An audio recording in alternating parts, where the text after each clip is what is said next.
What up? I got not much over here, just kind of hanging out on a wet day before work, which is a pizzeria I cook at. It's a punk metal pizzeria called Sizzle Pie, so we get to blast good tunes all day long. That's kind of nice. And guess it's the first day of autumn, so what better way to bring it in than to have some rain, which we really haven't had any of this summer out here, which is usually quite typical. It's actually a big reason why I live here. I'm originally from New York, but I've been out here for almost 8 years now, and I love it. Can't deal with those New York winters anymore, nor those humid, super hot summers, so it's pretty nice out here. And plus, once the rainy season comes in, it kind of forces you into your abode and, gives you a reason to hunker down with some art and write some new tunes and stuff. So at least for me, Portland's a good place for that.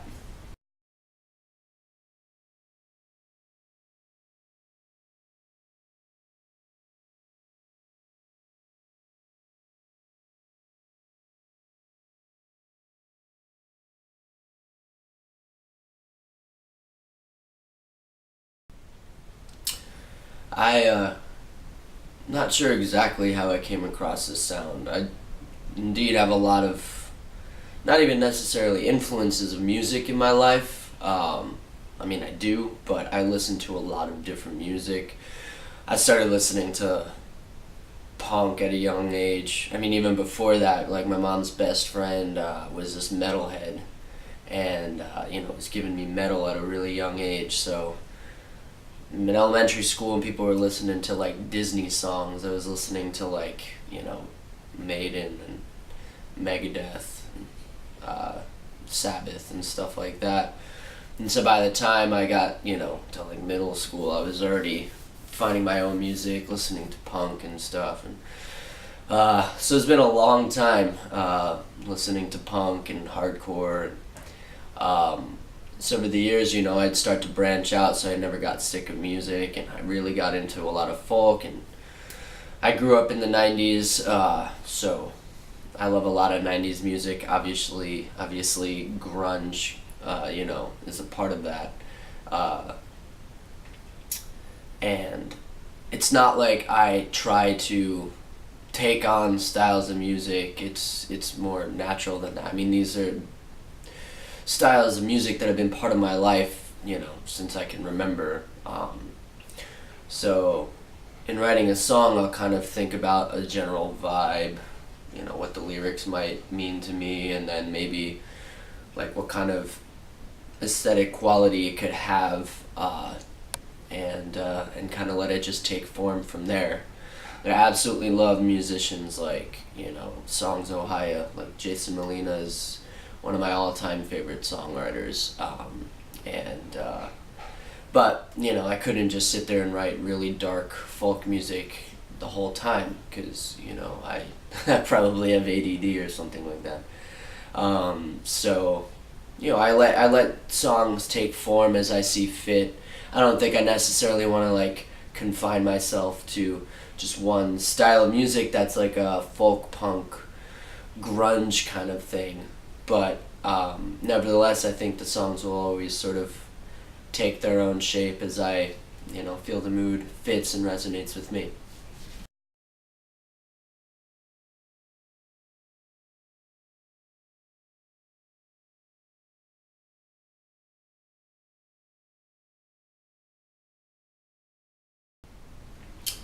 Yeah, the support of my friends and bandmates and close pals, comrades, confidants, family, blood, what have you, has been uh, very influential for me. I mean, it sounds really cheesy to say, but I have to admit that I probably wouldn't have done this project or recorded these songs or anything without them. I mean, I've been sitting on these songs for a long time. Some of them are years old. Some of them I wrote quite quickly, but regardless of that.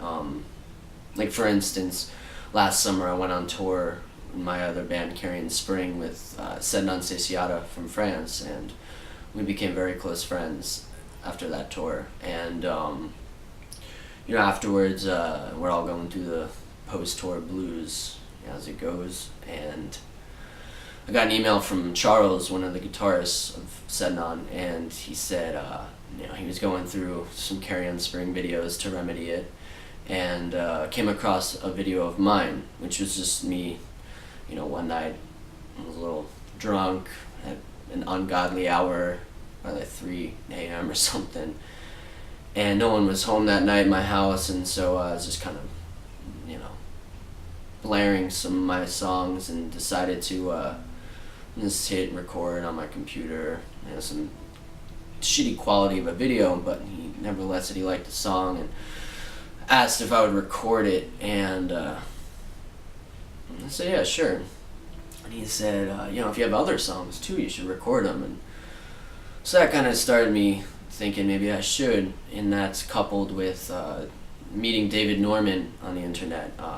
He started reaching out to Carrion Spring, saying he liked our music and whatnot, and started telling me he was thinking about starting a label, and if I would have any interest being involved, like mainly with Carrion Spring music. And I told him, unfortunately, I was, Carrion Spring is bound to some other record labels. I mean, it's not unfortunate, it's very fortunate, but I couldn't do anything with him. And he was like, if you got some other music, let me know. And so I had stayed in touch with him. I began doing like some imagery and logos for his record label, which he had started then, Zigema Beach Records. And he said again, if you got anything, like I'll put it out. And I was like, you haven't even heard this music. And he was like, yeah, I trust it'll be good. And that was pretty amazing to me, that the guy trusted I would maybe. He had no idea what it was. It wasn't hardcore music or anything. So I think literally within an hour of him telling me that, I came in this room right here actually, and set up a couple of mics and started some of my acoustic songs. And next thing I knew, I sort of wandered downstairs. Downstairs I have the Carrion Spring studio, and I started fleshing out some other songs that I heard in my head could maybe work out good as like a full band thing. And once the recordings were done, which went pretty fast, I started showing some friends and some other bandmates, and they seemed to like it, and some of them were offering to play as a band with me too, which was great. I fleshed out these ideas into sort of what could be a full band, and next thing I know, we're playing shows around, and it was going really well. So that was pretty amazing. And then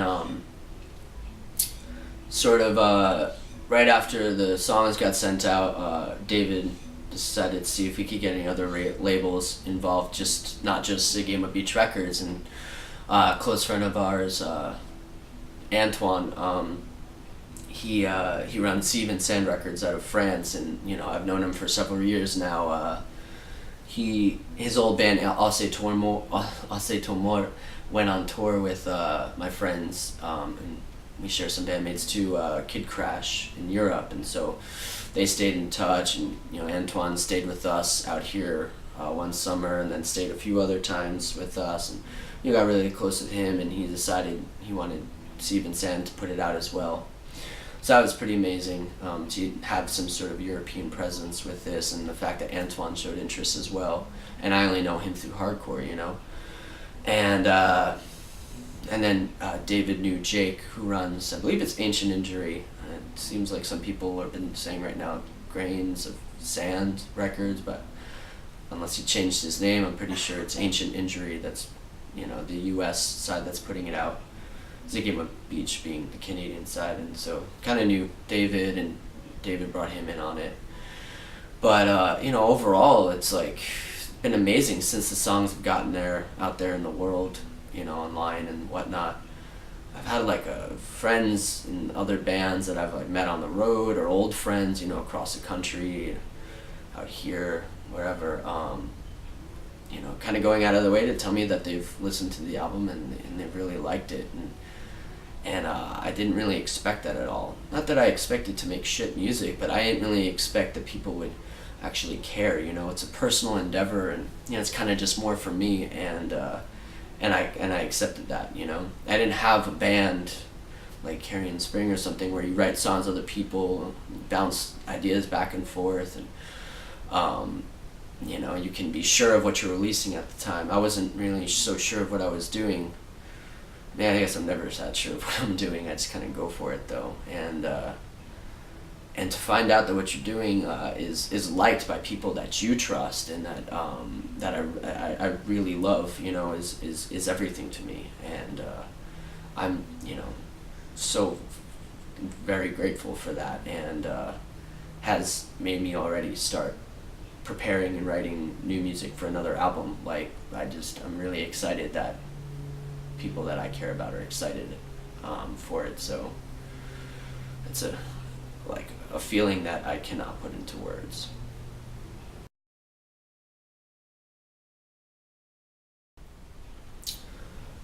As a kid, I don't think I necessarily thought I would end up playing acoustically later on in my life. I started playing drums at a pretty young age, like I think about 11. My dad was a drummer, and he taught me quite a bit. And I even played in like, you know, some school band for a little while until, you know, they kind of kicked me out because I'd miss practice all the time. And it wasn't even until like after I graduated high school that I you know, even started playing guitar. I typically just played drums or sang a little bit in some bands throughout high school, and that was really all. But I remember like playing drums in a band like out of high school, and it was really fun. We played a lot of cool shows, but I started to get kind of bummed that I didn't really feel part of the like writing process, you know, and so I just started playing more guitar. And like bought an acoustic guitar probably for like $30. It was like total piece of shit, and it would like ruin my fingers. This action was so bad, but I wanted to like start to write my own music and do that. At the same time I was going to like recording school, so I tried to start to do my own thing. But as a kid though, like I didn't really like get too much into acoustic music. I mean, I did. Like Nirvana Unplugged was like a huge impact on me when I was a kid, and even before then, I mean, I absolutely loved Neil Young, like acoustic songs of like Zeppelin or Pink Floyd and stuff. These were all like bands my mom listened to, and you know, I got into, or like Cat Stevens, she was into, and I liked that. But I didn't like imagine I'd be playing that kind of music though, and not that I play that kind of music, but I didn't think about acoustic music. You know, I was young, and you know, I got like, you're pretty swayed by you know, fashion, and for me it was, you know, subcultural fashion with punk and stuff, and so it was all about being loud and obnoxious, you know, running around like crazy, screaming in people's faces, and I didn't really picture I could do that with an acoustic guitar.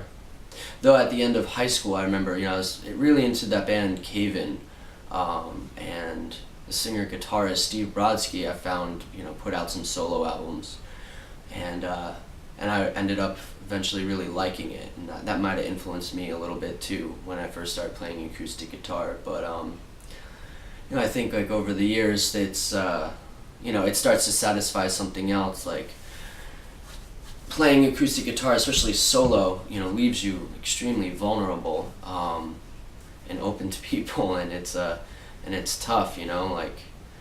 But you know, I got into it because I like the difference between, you know, playing, screaming and performing in hardcore with acoustic guitar. You know, you get to be a little bit more introspective and try to be a little bit more eloquent, and you know, it's definitely different.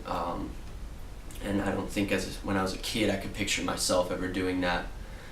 Like, I probably actually pictured myself running around screaming until my voice blew out one day, and then I'd probably, you know, move on and, you know, assume some generic life or something like that. But, you know, here I am, like, damn near almost 20 years later, more active than I probably ever thought I'd be, and I'm very excited about that, and I think that my maybe my 13-year-old self would be as well. Who knows?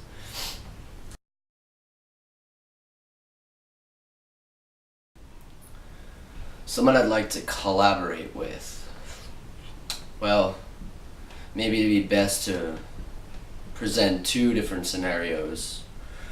One that's realistic and then maybe one that's more unrealistic, just for the fun of it. Like, I've loved hip hop my entire life, and I've always wanted to do an album with my own sort of beats and instrumentation and mix it up with sampling music that I've listened to over the years, and then put that in the context of hip hop and collaborate with a voice that I really like, which would probably be Q-Tip from A Tribe Called Quest.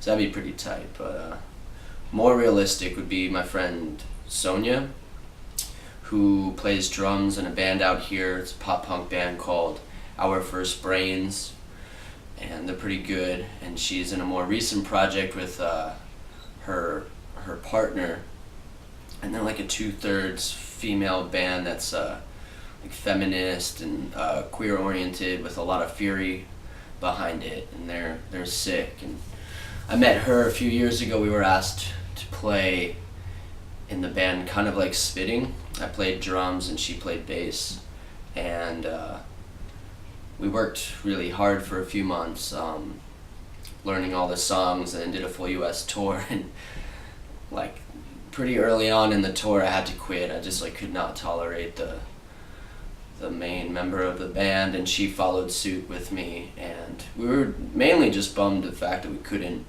play music together again. And we were schemed since then all these different ideas of bands we should be in and that we needed to play together. And I think hopefully one day we'll get together and do something a bit different than what we do currently right now in our other bands. So hopefully that'll happen. But that doesn't mean that one day I shouldn't get together with Q-Tip. If you're out there listening to this, Q, feel free to holler. I think we should do an album together.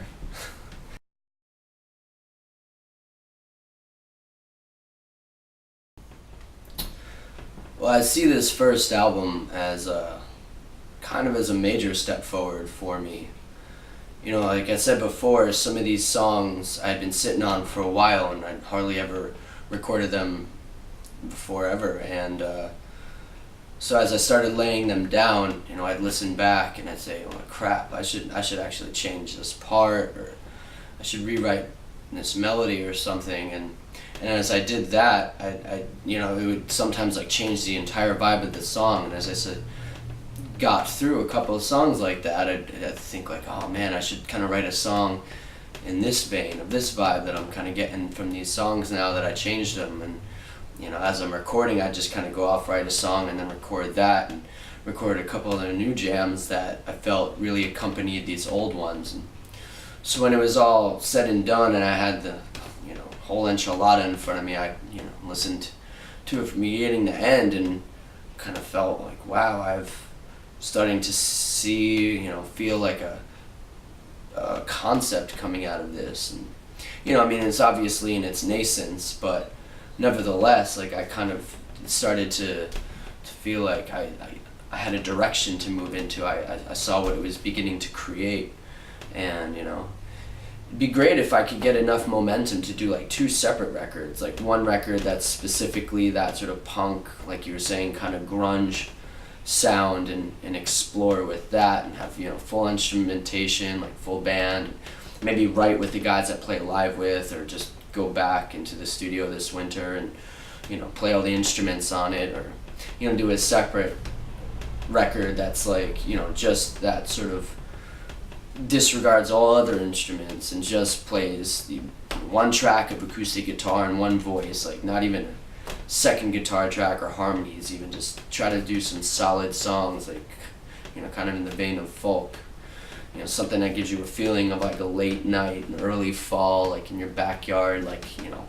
cuddled in a hoodie, getting all emotional to some music or something. But realistically, it'll probably be like a second album that puts those two styles together. I mean, I'm not sure. We'll see how much energy I got and how much I could squeeze out of me this time around. But I think nevertheless, so this album has has allowed me to like have a bit of clarity to see that I can at least move forward from it and write another album that is sort of created out of this sort of concept that had happened during the process of recording it, I think.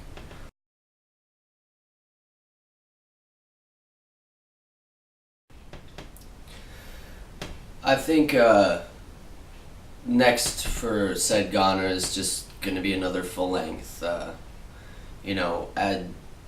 already begun writing some songs. I have a lot of songs that I would like to use, and a lot of that is contingent on actually finishing them. There's a lot of ideas floating around, and it's kind of in the same aspect of how that first album is. Some are kind of heavy and full band, and some are more appropriate, more quiet, and just single guitar. So I guess as I keep myself busier with that, maybe I'll start to decide like what kind of tone it's going to take, if it's going to disregard a full band and just be acoustic, or vice versa, or keep them together. It's still waiting to get into that sort of zone where I become obsessed with it, and I keep twisting them around and then see the best way they fit together.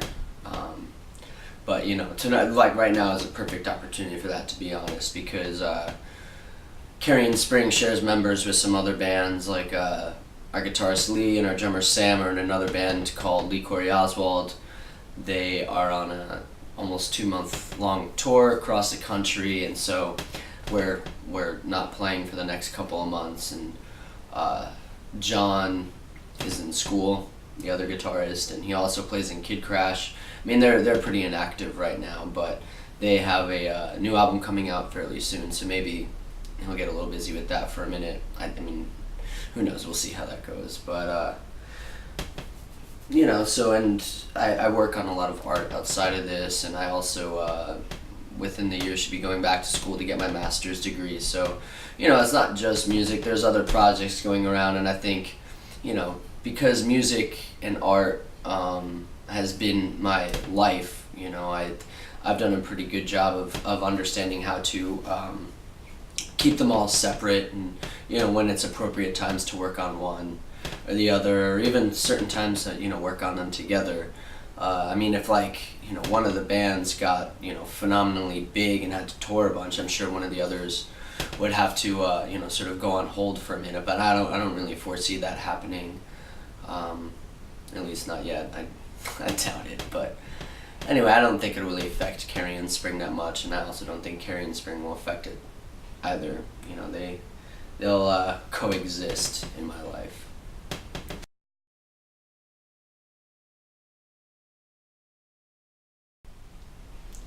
I plan on doing maybe a short tour coming up this early 2015, just like a West Coast tour, do much of California, go up to Washington, like Olympia, Seattle, maybe even get over to Vancouver, BC, places like that, and just see how that goes. And have some local gigs worked out right now. I don't have any specifics right now, but a couple of solo shows throughout October and beginning of November, and then probably full band stuff towards the end of November, early December, when the other members that play live with me get back from their tours with their respective bands. So that's all I've really got lined up for right now. But I do plan on trying to support this record as much as possible, both locally and at least, like I said, around the West Coast.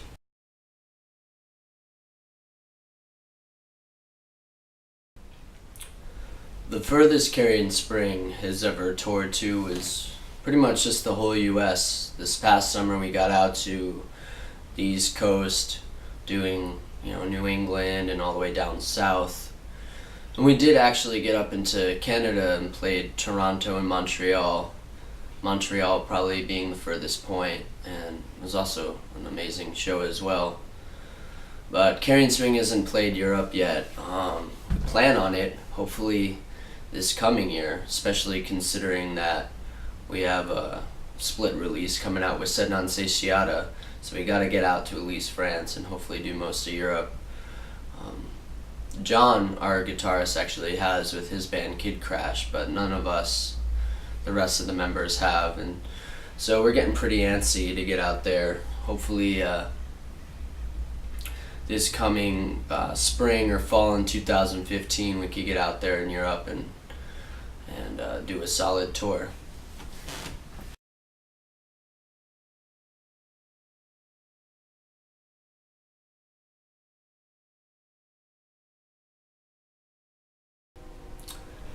Well, I can remember as far back as my early childhood that I was painting, but I'm sure that was garbage, a little kid painting.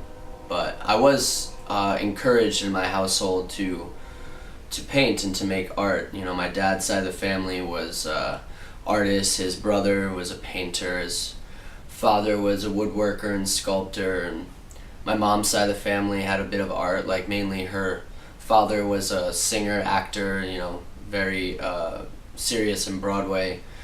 So the arts were really encouraged in my house, which is why I started playing music early on and making art all the time. I think by high school I actually started to try to get a little bit more involved with art in school, and I had like terrible insomnia during high school, and so I'd stay up all night with nothing to do. And this is, like before computers where you can just sit up all night, delirious staring at the screen. So I would just like either read or start to draw. And I eventually started painting like on my walls. And by the time I graduated high school, my walls were like completely filled with, tons of crazy stuff. Sometimes just like imagery from, bands I liked or, other crazy stuff I'd think up as a restless teenager. And I didn't really start taking art seriously until I moved out here like 7 or 8 years ago. I'd never really done shows or anything, and one day our house had a punk show, and some kid that was there really liked my art and said he worked at a cafe and could I show there, and so I said yeah, and I put up some art, and next thing I knew a guy bought a few pieces there, and he did a lot of art shows around the city and asked me if I would show in them, and so I agreed, and all of a sudden every month I'm doing at least a show or two, and I'm selling paintings almost every time, and people seem to start to dig what I was doing.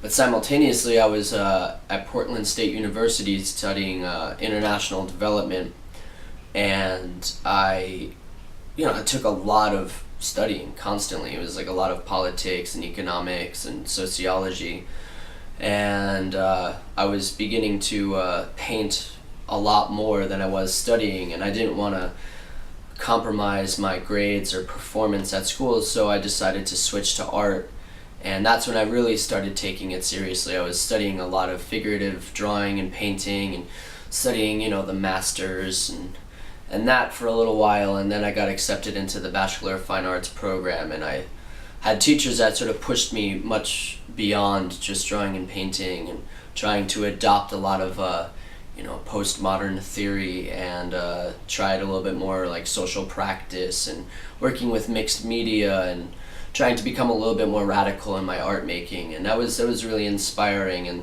while I love drawing and painting, and I still do it now after I graduated, like I get commissioned to do cheesy portraits and stuff like that, and it's nice and it makes some money, but that's not really art to me, at least not my personal art. My personal art would be a lot more radical than that, probably political and whatnot, and I can still do that with painting and drawing, which I do a little bit and I hope to do a lot more of in the future. But I am interested in working with unconventional mediums, and hopefully by the time I go to grad school next year I'll be a little bit more of a focused idea of what to be doing exactly. But I think the beauty of art is that it could be any medium possible, whether it's making music or painting or acting and doing time-based art. It's kind of all the same to me. It's just whatever outlet is most appropriate for the sort of idea or content that you want to be working with.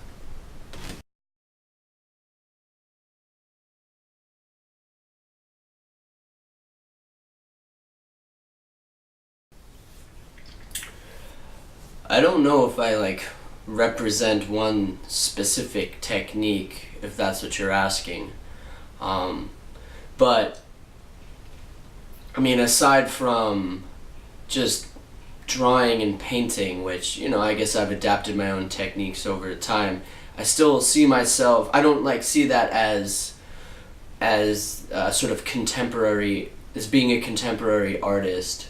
I've worked on other projects and worked with other forms of art that I see much more aligned with my own sort of theoretical approach to making art today. And I think that is sort of an idea of radicalizing what I'm doing, like especially the process of what I'm doing. Whereas when I just make paintings and drawings, or even sometimes sculptures, that's just like inside the studio, you know, and that's that. Whereas I like the idea of getting out of the studio, getting out there in the world and working with what's out there, and I think that sort of radicalization is subjected to things like spontaneity, and I think creating with things in a spontaneous nature can be like very inspiring and beautiful. And I also think it's I personally, for my own art, want to incorporate as much as I can sort of like ideas of activism within being creative. And I guess I could like clarify that with like a piece I did a couple of years ago. I had a mentor at Portland State University ask me to create a series of 6 abstract paintings. And when he asked me that, we were inside one of the painting rooms in PSU. And the whole, all the walls were lined with these large tables, like fold-out tables. And the tops of them, you know, were covered in paint. Over the years, you'd have all these students, you know, take their canvas and like lay them on the table and gesso the canvas or do paintings on it, and paint would splatter all over it. And, you know, you could tell these tables have been there for many years. They're absolutely covered with paint. And I remember one day looking at them and thinking to myself, like, damn, this looks beautiful. And so when I was asked to do this series of 6 abstract works, like, I thought to myself, okay, you know, yeah, I could sit there and just paint abstractly. It's not really my thing, so I consider myself a little bit more radical than that. And I remember thinking, I got to do something on this table. So I snuck in the school like 1 a.m. one night, or early morning, whatever. I snuck in and I stole the table, and then I brought it back to my studio. And I removed the legs and the molding and everything off of it. And then I sawed it into 6 pieces. So I had like 6 panels about that big. And then it looked like I did a very cohesive work of 6 paintings that were abstract. And it was awesome. It was beautiful. I remember like the moment of removing the legs and everything, and they like hit the ground, and it sounds really cheesy, but there was like, it sounded like the shackles falling off of something, you know. It's pretty cool. But I didn't really stop there. I was like talking about like radicalizing process, and so at the same time at PSU they were underfunding the art department. They were doing all these massive budget cuts, and like the art department was the very first, of course, to get all these budget cuts. And you know, I know that was like happening everywhere, like at least here in the US, and I was pretty pissed about it. And especially because I was now very involved in the arts at Portland State, and so I remember seeing that the president of the university was looking for new artwork for his office. And I mean, Portland State University is progressive and all, but I mean, they still have like some of the shittiest investors like Mobile Exxon, and I'm sure the Koch brothers are involved, and they had like Condoleezza Rice speak that year. And I think this last year they had I don't know, they have all sorts of like people from the defense of the government, and just the shittiest people and the worst corporations you could think of. And they go in and speak to the president all the time. So I thought, like, all right, man, this piece has to end up in the office. And so I presented it to them. I wrote the statement of saying this is a table I stole from the school. I cut it up into 6 panels, and I'm presenting it to you as a series of 6 abstract paintings. And a week later, I got an email, and they're like, God, we really love these paintings. We would absolutely love to have them hanging in the office. And so I was super flattered, and I brought the paintings the next day.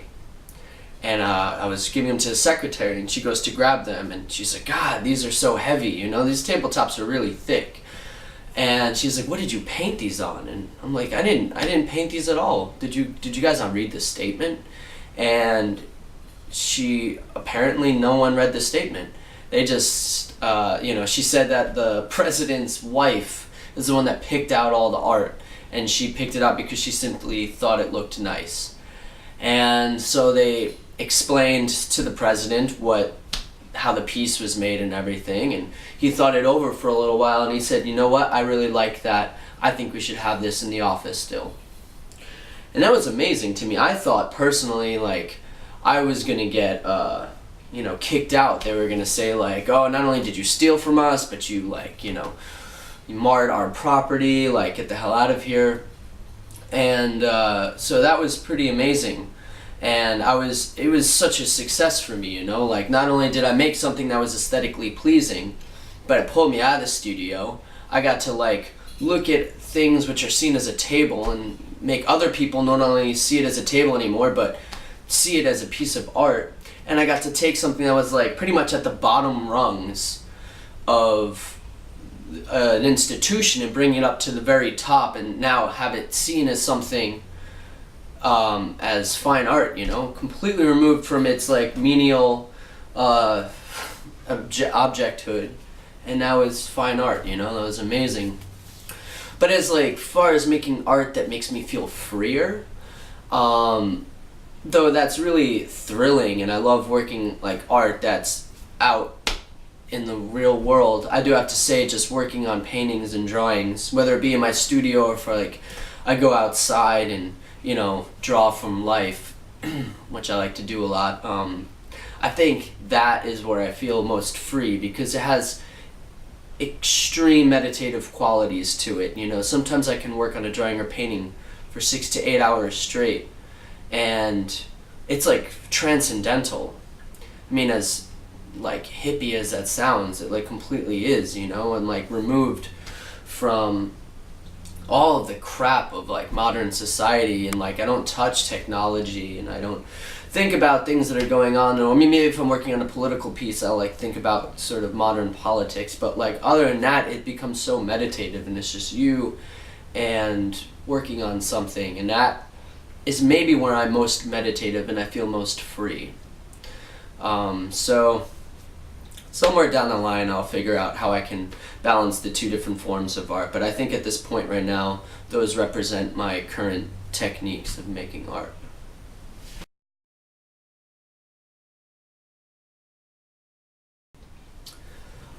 There is no standard procedure for beginning a painting. I mean, it depends. Like, I work on murals sometimes, and that's solely spray paint. I mean, sometimes it'll start off with, like, a little bit of household white latex paint to just sketch it out on the wall, but usually it's just all spray paint. Now I'll just sketch something and present it to whoever I'm painting on the wall, and then put it up. Or sometimes I paint very large, and, I'll just...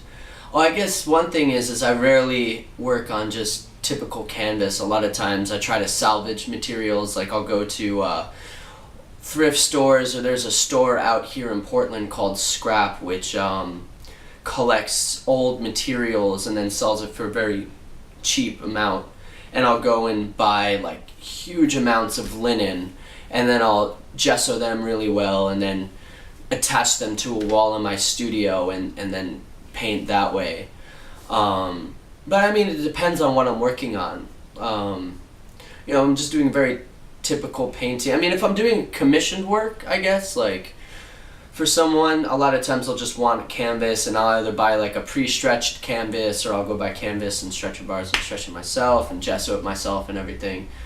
But when it's my own art, I mean, things change all the time. Like, I work with tons of different mediums, so really it's all about the idea that I'm working with, and then the very beginning procedure of it can always be different, because it's always relative to whatever the idea is. I feel like each time it has to be unique in itself, so it's always changing.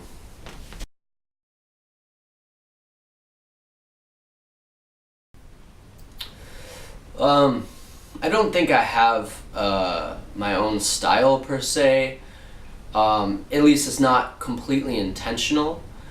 I like to work with different styles. I mean, I think I explained before that I spent some time studying the work of masters. Like, some of my favorite of all time is like Goya. Really like Rembrandt a lot. And I mean, whatever, there's tons of artists today that I like, but I think those artists are, if I can use this term, unfuckable with. I think where they got with sketching and drawing is amazing, and so I spent a long time studying and trying to draw like them, and I don't necessarily draw like that anymore, but I think it still nevertheless like is reminiscent in my work today when I draw stuff. A lot of times I try to draw very fast and free and more childlike even. I'm not sure. It always is changing, but you know, so I have influence of that, or you know, when I work on paintings, it's kind of like sometimes I really want to work loose, sometimes I really want to work clean and detailed, other times I want it to be much more illustrative, or other times just more like design oriented. So I don't know, it's always changing, but I think the main thing that I want is like always for it to look sick. And if it's not just a standard painting or drawing, I want it to be radical. I want it to be politically motivated. And I think that's a sort of theme that's going to always exist in my work. That's my own personal art.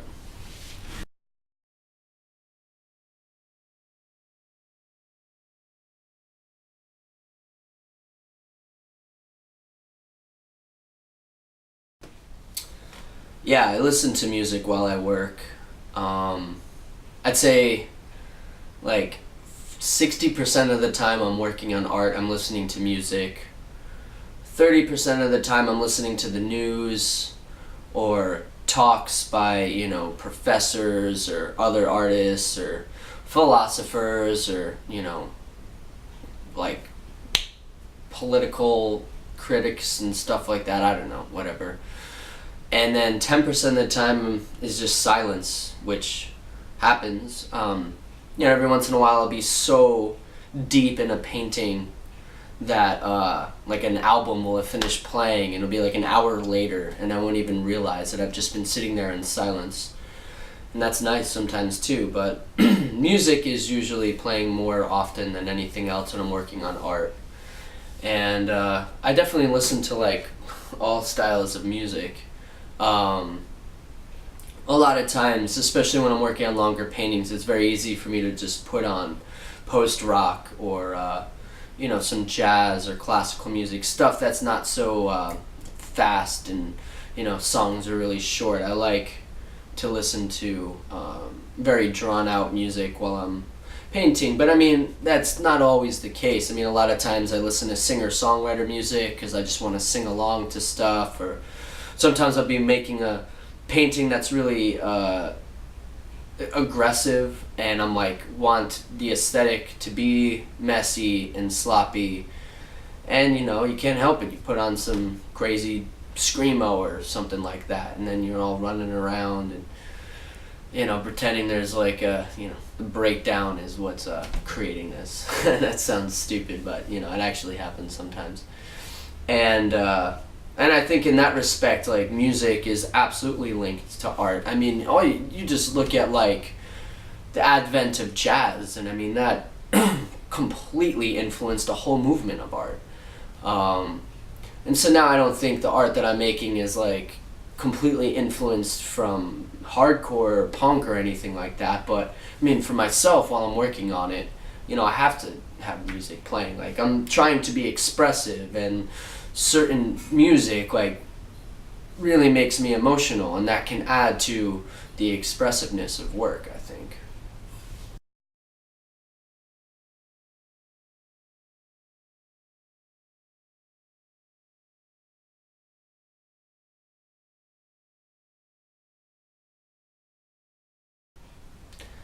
I've never really used music or sound to directly influence a painting. Like, I've never tried to make a painting that's like the direct result of sound or music. Although once I did well, as I'd eaten mushrooms, and I was kind of lying there in my studio listening to music, and I started seeing all these like colors and forms that were a direct result of the music, and I started thinking about how cool they looked, and then I tried to replicate it on a like, you know, piece of wood, canvas or something like that. I guess that's pretty much what you're asking, but it wasn't like I was actively seeking, you know, a painting out of listening to music or sounds. That kind of just happened because of something called psilocybin. And it was not like anything to rave about. I don't think I've ever really shown it or anything, but it was fun to do, for sure.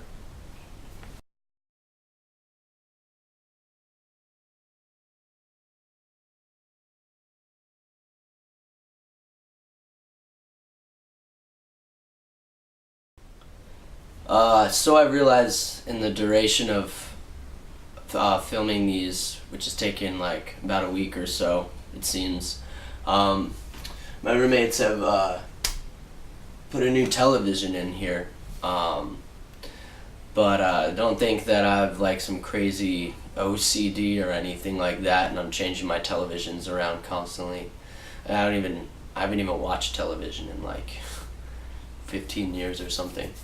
But anyway, yeah, currently I just finished working on a oil painting of this stupid little, well, it's actually kind of a cute little dog that's a commission. And I'm starting another commission, which it's for a friend. They wanted me to do a scene from that movie True Romance. And I mean, they're oil paintings, so I enjoy working with oils, but you know, like, that kind of stuff is like not like art to me. I mean, it's just making paintings for people. My own personal art, I don't know. I'm in a sort of transition, I think, right now. Music has taken precedence, you know, with the said GONER stuff, and also with new Carrion Spring material. Just having got off tour a couple months ago, it's like, you know, that was that was sort of taking the forefront of my my creativity. And I mean, I do draw and stuff like pretty frequently. I draw like a couple times a week. I just kind of go out and draw stuff, but that's not like, you know, stuff I'm showing. Been working on a self-portrait that I started a couple years ago, and back then I thought I finished it. It was like, I'm wearing a very risque blue dress, holding my skateboard, and just recently I kind of looked at it as like, thought that I could add a lot to it, you know. It's done in oil painting. It kind of has a little bit more classical approach to it. It's very vibrant, and to achieve that you kind of have to use a lot of very thin, like glazed layers of oil. You have to thin it out with certain types of medium, and so it can take a long time. So I've been working on that, and you know, I've been fooling around with some ink and paper and stuff. So I hope actually over the winter I get like a new body of work done, and then maybe in the early spring I'll start to do some more shows again. It's been a little while since I have, but maybe about a year. But I definitely plan in the next year, especially when I get into grad school, I'll have a lot more work, and probably start to do some shows again too. Maybe galleries, I don't know. I'm not the biggest fan of galleries. sometimes I like doing just cafes and stuff like that because it sort of like invades the everyday, you know, like especially when it's good art, and you see it in a cafe, it's like the last thing you'd expect, to me at least. So yeah, we'll see where it goes.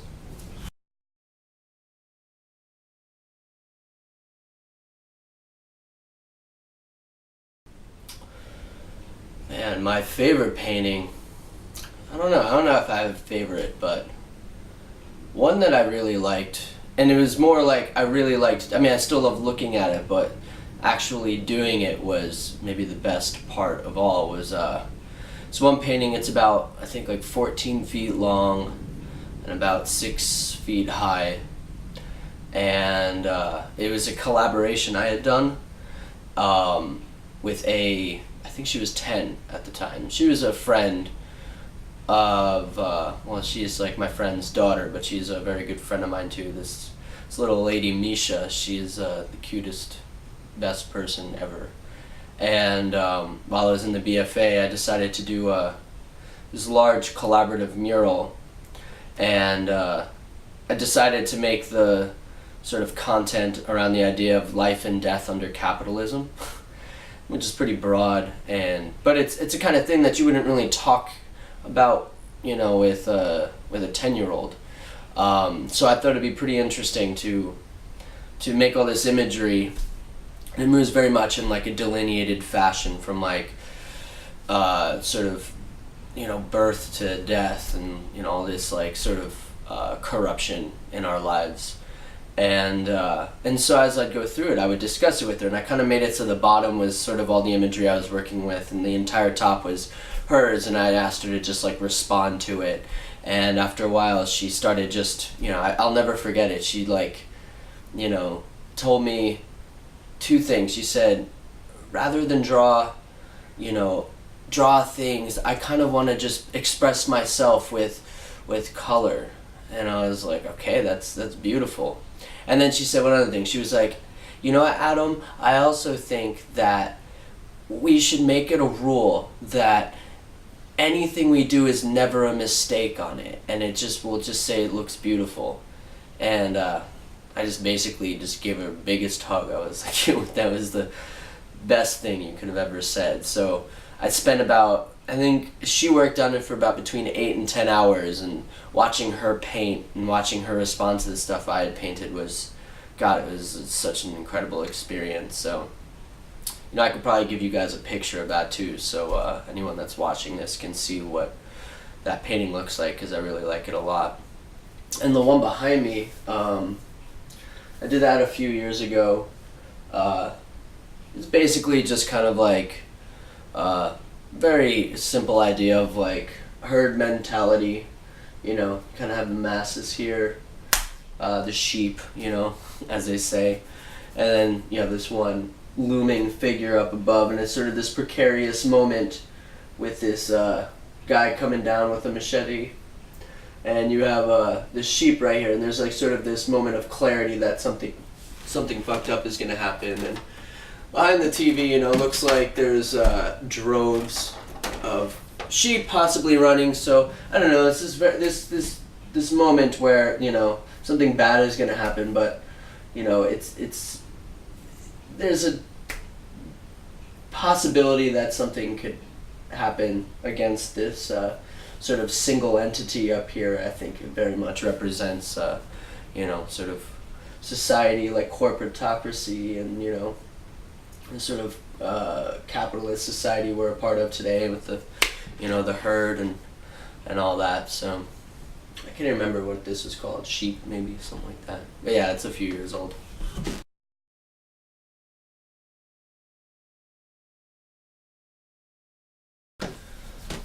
Well, so music, art, and skateboarding are all, yeah, very much a sort of output of creativity, and they all force you to sort of be as present as you can in the moment that people are always striving to do, and I think, you know, these can all be sort of very slight forms of dissent, if you will. I think that's why I love skateboarding so much. Rodney Mullen talks about it. I actually recently, or maybe it wasn't that recent, but like a year ago, I think there was a video circulating around of Ian Mackay talking about why I love skateboarding so much. And, I actually written a few pieces back in school about skateboarding, and it was very much along the same idea that, a lot of people have these sort of like predetermined structures for them throughout, throughout civilization. You have stairs, and you have a handrail, and you put your hand on the handrail and you put your feet on the stairs and you walk down or up it, and that's about it. And as a skateboarder, you completely redefine these objects around you, and you redefine the world around you. And once you can take that, you can look at this most people will see this useless little bit of asphalt that kind of comes up off the parking lot or something, and they think nothing of it. And as a skateboarder, you look at it and you're like, oh man, I'm gonna pull a varial flip on this or something like that. And you are interacting with these environments which are usually ignored or marginalized or used in this sort of predetermined way. And when you take that and you place that in your sort of everyday life with other things, not just with skateboarding, I think it puts you in a very creative place. It makes you kind of constantly creative, even if it's just an observation, And I see that, it's very very harmonious with painting and with making music. That even if you're like decide to make punk music, you can look at all these other bands that have existed before and the sort of historical aspect of punk. And when you make it, you kind of think of something that hasn't been done yet with certain aspects of the music, or combines with other things in the same way that you can combine materials and skateboarding, create something fun for you to skate upon. So I don't know, I think they all are very relative to one another.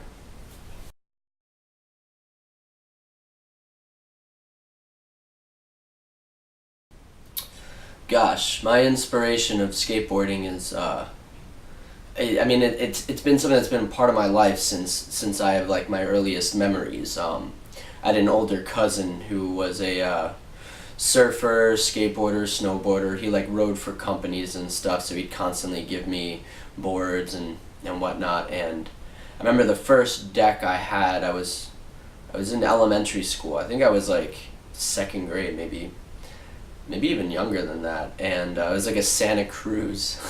It was so absurd. It had this big old lady in a bikini, all like, in some Betty Page pose, and with a no smoking sign, and it said no fat chicks in bikinis.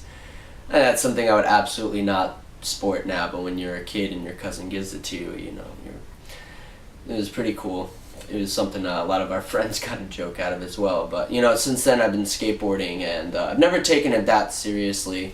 But especially back growing up and living in New York City, for instance, like that place is like a concrete jungle. Like I would just go out and skateboard for hours when I had nothing to do. And I think the inspiration has always been, it's just a part of my life. And I know a lot of people who go to the gym or exercise or work out, whatever.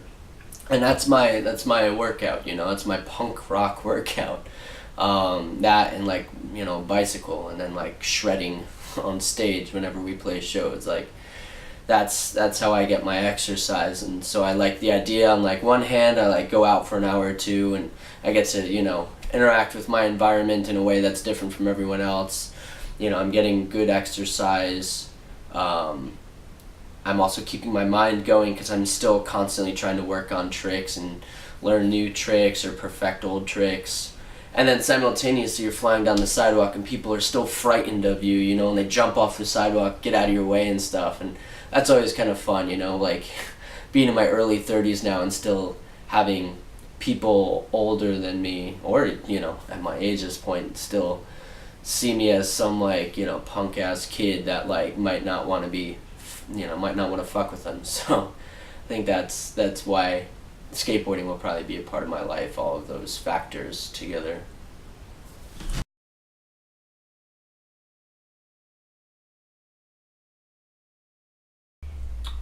My first serious fall skateboarding was probably, I don't know, I might have been 10 years old, I think. I had taken many falls earlier on in my life, like especially because I started skating really young. I had no clue what I was doing. I had no one showing me what to do, so I tried to bomb hills and I'd eat shit all the time, be covered in road rash. But one of the worst I can remember, at least earliest memory, sticks out was I was at that skate camp, Woodward, like about 10 years old, I think, and on the second day I had a teacher that wanted us to do something, which was, there was like this huge grass patch, and like there was like a big sort of lot kind of thing, parking lot kind of thing, and then this huge grass patch, and on the other side it kind of like the asphalt came down. It was about 4 feet and it came down like a quarter pipe, and our teacher wanted us to like come and clear this grass patch and then like end up in this downgrade, almost like a quarter pipe thing, but you needed a lot of speed to clear it. And so I like booked it, got all this speed, and just as I was about to clear it, my back wheels caught the grass and I just flew off. Like I flew like 8 feet, hit the ground, and I had so much speed that I just continually just like skid on the ground, and I like my whole hip right here just like got ground off like, a cheese grater. You could see my hip bone sticking through. And it was like only my second day at the camp, and when I went to the nurse, they were like, we have to take you to the hospital, and I kept denying them, and I said, no, let's just put a gauze pad on it with some like, with some ointment or whatever. And it hurt so goddamn bad that I didn't shower for the next like 3 days, and eventually some of the kids in my bunk were like, you gotta shower. And so I went to shower, and I was like, all right, I'm gonna take this gauze pad off, and the thing wasn't coming off. It actually already started healing over the gauze pad, so I had like the wound, the gauze pad, and then like all this scab over it. Like it was healing in pretty deeply. So I went to the nurse and she gave me a scalpel, and I sat there in the shower for like an hour just scraping the scab off. It was like the most painful thing in my life to get this wound, or to get this gauze out of the wound. And yeah, it was fucking disgusting and so painful, and that was maybe one of the worst like earlier accidents I got in skateboarding. I mean, I have so many, I've broken so many bones and done so many stupid things, but that's one of the earliest.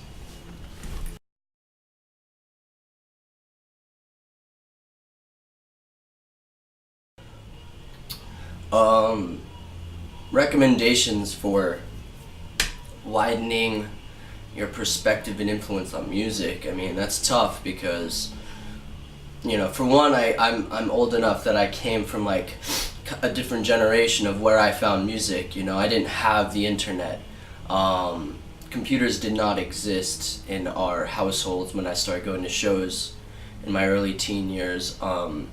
We would simply go to shows nearby, or have to go down to New York City or wherever, and at those shows every single band had not just their albums and merch, but quite frequently like other bands' albums, like their friends' bands or bands that they shared on the same label, or there'd be distros. I was lucky enough to like catch a lot of shows with Rick from 25 to Life, who had like the biggest goddamn distro, and he had all the best music, but nevertheless, it's still just hardcore and punk.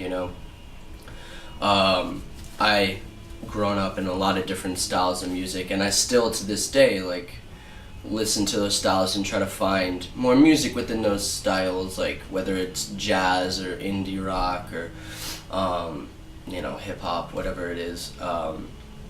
And the internet now is like an amazing tool for that. I mean, it's almost too easy, and there's so much goddamn music out there that it's like overwhelming on one hand, but on the other hand, you can trust that you're always going to find something semi-decent.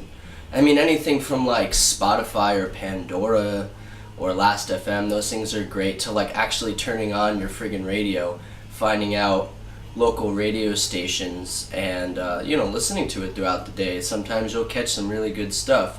The people that are conducting radio shows, or even just like podcasts or radio shows on the internet, like are impassioned music fans, probably even more than you are, more than I am, and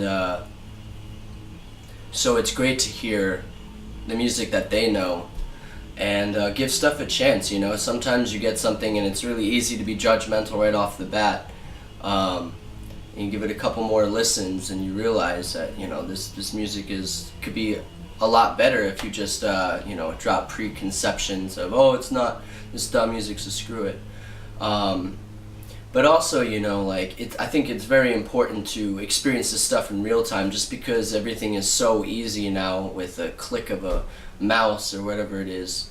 And even to an extent the radio is easy. Like, supporting local music is huge. And not just, you know, punk hardcore. Like, it's great to find out that there's like some younger jazz musicians or something in your city, because, you know, a lot of times, like, you could go to that and think like, wow, this is amazing musicianship. Granted, maybe this isn't my favorite style of music, but you get to witness people, like, you know, playing, like, you know, with all they got. And so that's also a cool experience. And I think all those things can influence taste in music and can influence you as a musician and whatnot. So, but I think more important than anything else, and this is what I learned throughout my life, is even if you live in a small town, try to support a local scene, try to be a part of it, because experiencing that stuff firsthand and being a volunteer within it and a participant is where you're going to always find the best experiences in music to influence you and widen your perspective, without a doubt.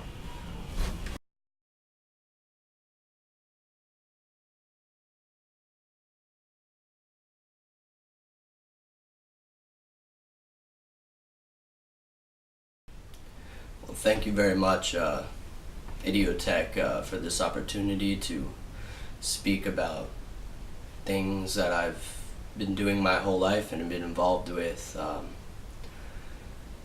Kind of talked about so much already. I don't think there's much else to talk about, but maybe I'd like to leave with one thing, is like the importance of being involved in a music scene. If you like music, go participate, go be involved, go volunteer, go support bands by your presence, or if you are able to purchase anything that they have to keep them going. And especially being involved in the scene itself. Like, we're having a huge problem out here in Portland right now, where all of our all ages spaces have been closing down because it's expensive and there's a lack of involvement, seemingly, because if it was not lacking, these things would be thriving. And it doesn't take much, you know, if you like music and you like bands that are local or coming through your area, just go out there, be a part of it. And if there aren't venues that are, aside from like bars and, you know, overpriced music venues that have, like, you know, humongous capacities, go scout your area for it. Find places that have space. It could be unconventional places, you know, and speak with the people that own it. See if they might be willing to lend it out for a couple hours, or, you know, maybe it might cost a small fee and you can get a couple of bands that could help, you know, get enough revenue at the door to pay this place to hold a show and to bring people together and to help contribute towards a scene. These things are very important, and that combined with the internet, being able to speak with people that aren't too far from you, or touring bands that can come by and maybe play there, you know, get creative with it, but be involved with it, because music can only go so far on the internet, and being there live, participating is amazing. It's what it's all about, and it's what keeps it going. So good luck, and thank you very much.